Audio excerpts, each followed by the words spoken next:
the deadliest conquistador in history, never carried a sword. It reached the Inca years before the Spanish did.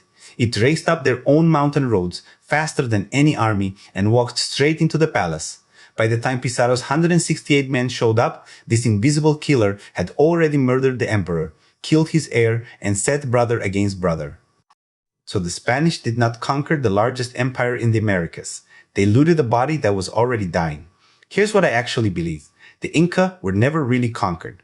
They were caught in the middle of destroying themselves, and Pizarro just happened to be standing there to take the credit. So play the what if with me.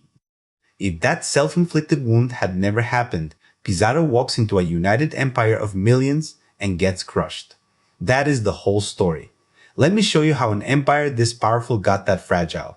First, you need to feel how impossible this fall really was. This empire had a name, Tawantinsuyu. It means the land of the four parts, 4 great quarters, all meeting at one sacred city, Cusco. Picture the scale. By most estimates, 10 to 12 million people, about 2 million square kilometers of land. It ran the length of the Andes, roughly 5,500 kilometers north to south. Now here is the part that breaks your brain. They did all of this with no wheeled cart anywhere in the empire. They did it with no horses. The only pack animal was the llama, plus human backs. And they did it with no writing. None. No books, no letters, no alphabet. So how do you run 10 million people with no writing? You tie knots. They kept their records on the quipu.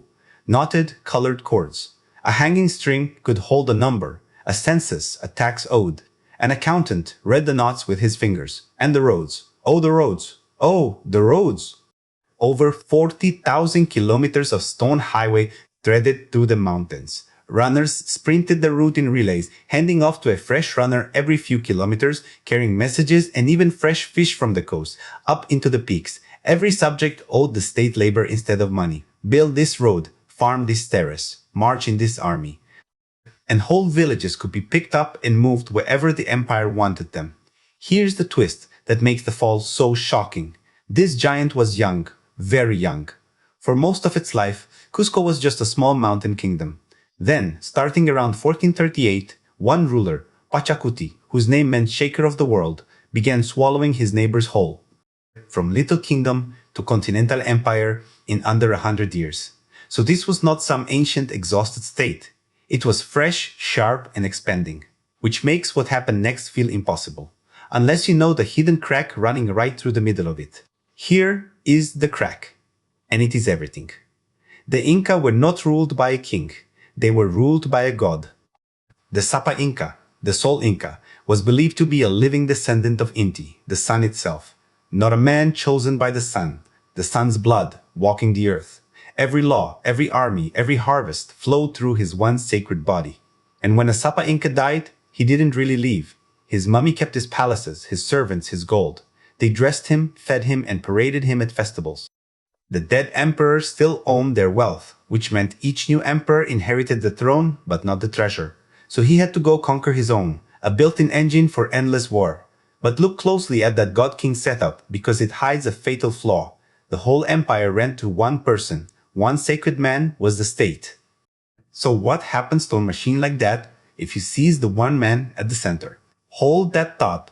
It is the hinge. Everything turns on. Now the empire was strong. The empire was organized.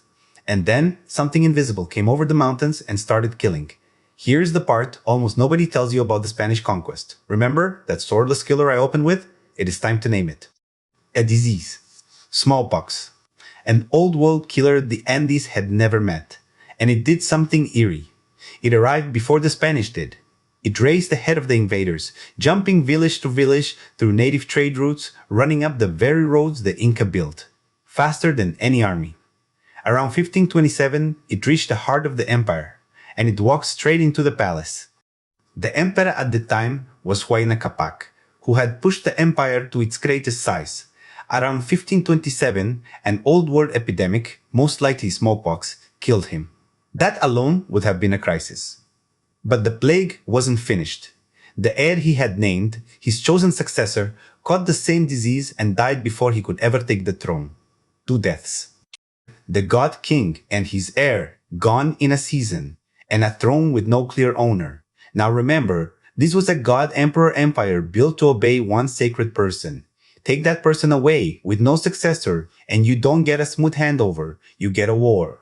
Two of Huayna Capac's sons reached for the empty throne. Atahualpa, in the north, backed by the hardened army of Quito, and Huascar, crowned in the sacred capital of Cusco. Brother against brother. For roughly 3 years, the empire turned its incredible war machine inward and used it on itself. This is the war of the two brothers. Cities burned, armies clashed. The roadrunners now carried news of Inca killing Inca. And whole peoples who had been conquered by the Inca watched their masters bleed and quietly remembered every cruelty. Then, around 1532, Atahualpa's generals won. They captured his brother Huascar. Atahualpa was the victor. But think about what that victory looked like. He had won an empire that was bloodied, split down the middle, its elite freshly divided into winners and losers, its subject peoples seething. He had won a broken thing. And at that exact moment, on the coast, a small group of strangers on enormous animals were marching inland. The timing is almost too perfect to believe. Now here is your what if. If the plague had never come, Huayna Capac lives, the succession is clean, no civil war. Pizarro lands in a calm, united empire of millions and never leaves the coast alive. But that is not what he found. He found a fresh wound, and he walked his fingers straight into it. November 16th, 1532, the town of Cajamarca. Atahualpa was camped there with a huge army. By some accounts, as many as 80,000 men. He was the victor, a living god, utterly unworried. What could 168 tired foreigners possibly do to him? He agreed to meet them in the town square. He came in on a litter, unarmed, surrounded by thousands of unarmed attendants in his ceremonial finest. Why would a god need weapons?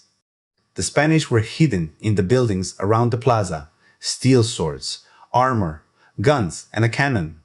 And around 62 horses, animals the Inca had never seen, huge and terrifying. A priest approached the emperor and handed him a holy book. Atahualpa, from a world with no writing, held the strange object and threw it to the ground.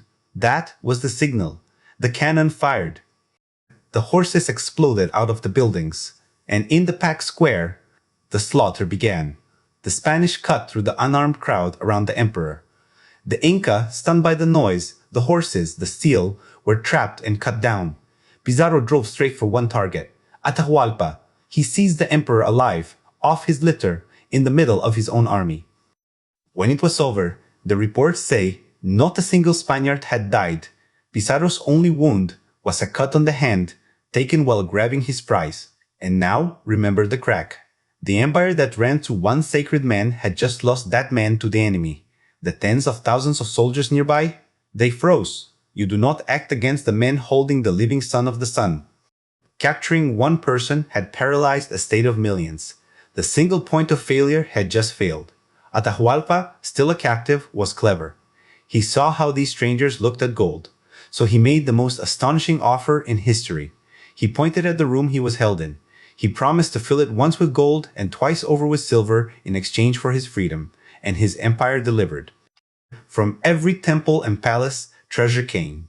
Gold sun discs, silver, worked art, all carried in and melted into bars. By one estimate, something like 13,000 pounds of gold and twice that in silver, often called the largest ransom ever paid. He paid it in full. And the Spanish took the gold and killed them anyway. In 1533, on false charges, they condemned him. To avoid being burned, he accepted baptism and was strangled instead. The last emperor of the United Empire was gone. So, was it really 168 men? No, and this is the honest answer, the what if reveals. It was a stack of disasters, all landing at once. A plague that killed the emperor and the heir before the Spanish even appeared. A civil war that split the army and the elite.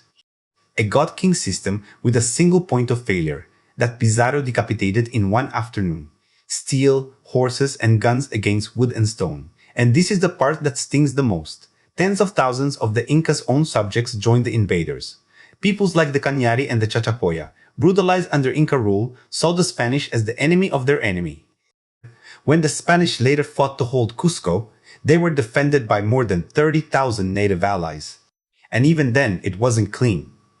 A puppet emperor the Spanish installed, Manco Inca, turned on them and rebelled. He fled into the mountains and founded a rebel Inca state at Vilcabamba, which held out for nearly 40 years.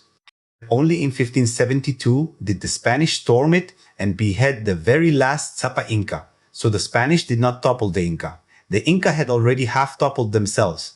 The Spanish just lit the match on kindling that was already stacked, which leaves us with the haunting what if. Cancel one thing, cancel the plague, and there is no civil war.